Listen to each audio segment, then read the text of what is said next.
추석을 가장 기다리고 계신 분이 아닐까 싶습니다. 홍준표 전 대표 말이죠. 요즘 이제 당이 좀 잠잠해지면서 당권 주자 떠오르는 분들이 불편해서 몸을 푸는 거 보면 편치는 아니실 것 같은데요. 정계 복귀 암시글을 계속 올리더라고요. 그런데 이 글을 어떻게 보셨나요, 장인태 평론가님? 원래는 페이스북 정치 은퇴하겠다고 했습니다. 네. 그럼에도 불구하고 역사의 기록을 남기기 위해서 그리고 국민과 직접 소통하기 위해서 페이스북을 다시 시작한다고 공식적으로 알렸고요.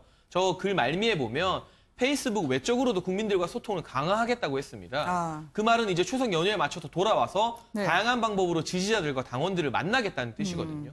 사실상의 정계 재개 선언이나 마찬가지입니다. 네. 그리고 사실은 자유한국당 내부에서는 내년 1월이나 2월쯤에 전당대회가 열릴 것이 확실시되고 있는데 그때 홍준표 전 대표가 출마한다는 게 기정사실처럼 여겨지고 있습니다.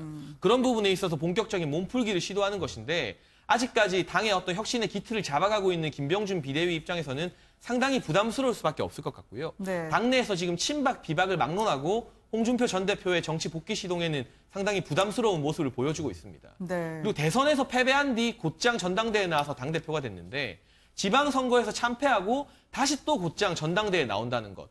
두 번의 패배에도 불구하고 반성하는 기간이 너무 짧다는 지적에 대해서는 홍준표 전 대표도 한번 숙고해볼 여지가 있을 것 같습니다. 당에서요. 아니 벌써 오신다고요? 라고 하면서 고개를 갸웃하는 분들 이 방송을 통해서도 인터뷰를 하던데요. 나경원 의원이 먼저 손을 들었습니다. 발언을 들어보시도록 하겠습니다. 지금 복귀 이야기가 나오고 있는데요. 너무 지난 지방선거에 대한 우리 패배에 대한 책임 분석도 끝나지 않은 상태에서 다시 이제 벌써 복귀한다는 이야기가 나오는 건 조금 빠르지 않나 이런 생각이 들고요. 네네. 국민들께서 판단할 거라고 생각합니다. 지금 이제 정당개혁위원장으로서 당명 변경에 대한 이제 고민을 심각하게 하고 있습니다. 네네. 앞으로는 뭐 미국처럼 우리가 민주당, 공화당 체제로 간다든지 이렇게 좀 명확한 당명이 맞지 않나 이런 생각을 해봤습니다. 네, 홍준표 전 대표 입장에서는 좀 노력을 하시는 것 같던데요. 표현도 좀 한층 순화된 말 쓰시고 계속 복귀하겠다 신호를 보내는데 왜 당에서는 사양할게라는 취지로 얘기하시는 분들이 적지 않은 건가요? 네.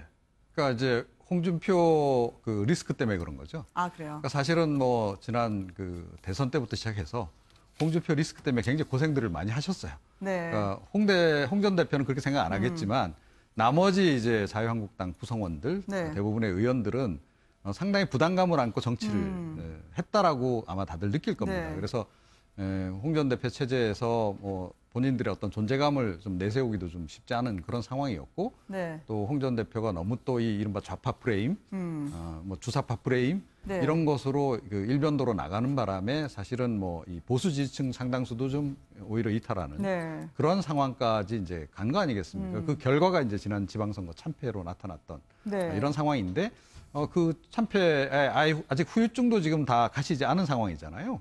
지금 비대위 체제 지금 꾸려가고 있습니다만 비대위에 아직 뭐 뚜렷한 결과가 나와 있는 상황이 아니고 자, 그런데 어쩌면 본인조차도 사실은 이 새 비대위 체제에서 네.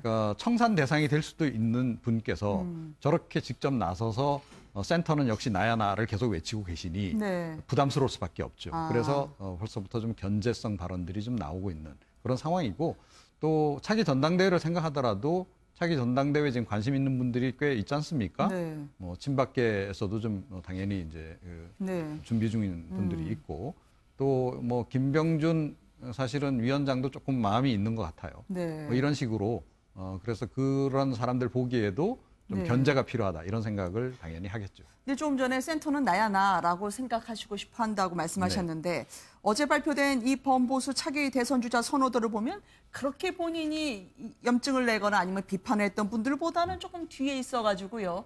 이 앞으로 올라갈 산이 많은 거 아니까 본인은 저 숫자를 보면서 어떻게 생각하실 걸까요? 물론 아직 이른 조사긴 합니다만. 그렇죠. 그러니까 이 상황은 그렇습니다. 그러니까 떡줄 국민들은 별로 생각을 안 하는데 네. 본인은 벌써부터 이제 김치국 마시고 계시는 거죠. 네. 그래서 차기 전당대회에서 역시 당대표 될 사람은 나밖에 없어.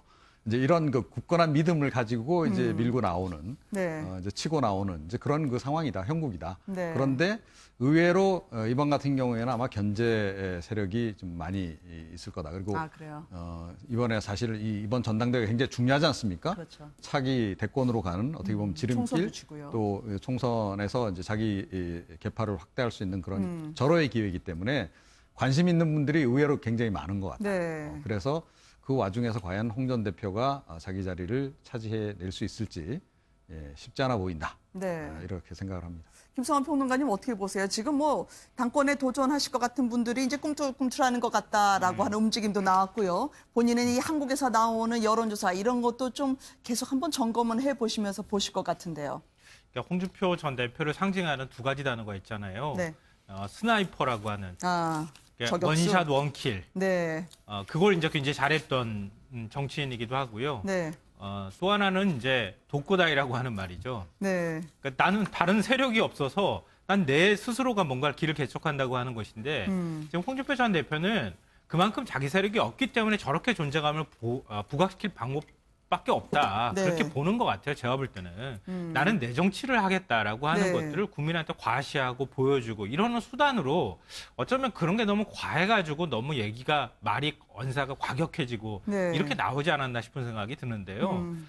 본인이 만약에 세력이 있다 그러면은 그 세력에 있는 다른 정치인들을 위해서라도 저렇게 행동하기는 어렵겠죠. 그러니까 홍준표 전 대표가 들어와서 뭔가 정치적 행보를 하는 것은 그러는 독고다이의 어떤 기본적인 특성들을 보여주는 것이라고 생각하고 네. 그것에 대해서 얼마만큼 자유한국당 내 의원들이 공감을 할지는 좀 지켜봐야 될 것 같습니다. 어찌됐든 뭐 제가 볼 때는 아직까지는 내년 1, 2월에 있는 전당대회 때문에 지금 몸풀기를 한다고 보기에는 조금 좀 이른 감이 있는 것 같고요. 네. 그리고 홍준표 전 대표가 들어온다고 김병준 체제가 뭐 흔들릴 것 같아 보이지도 솔직히 안 그렇습니다. 저는 제가 볼 때는 김병준 혁신 비대위가 오히려 홍준표 전 대표가 들어와서 서로 각을 세우는 모습을 보이는 게 오히려 존재감을 거꾸로 부각시키는 것이 될 수도 있다. 저게 조금 바로 동기가 될 수도 있는 거거든요. 네. 그런 면에 있어서도 뭐 그렇게 상황이 나쁠 것 같아 보이지는 않습니다. 네. 홍준표 전 대표는 뭐 미국에 가 계셔도요. 여기 계신 것처럼 계속 논란이 뜨거웠었습니다.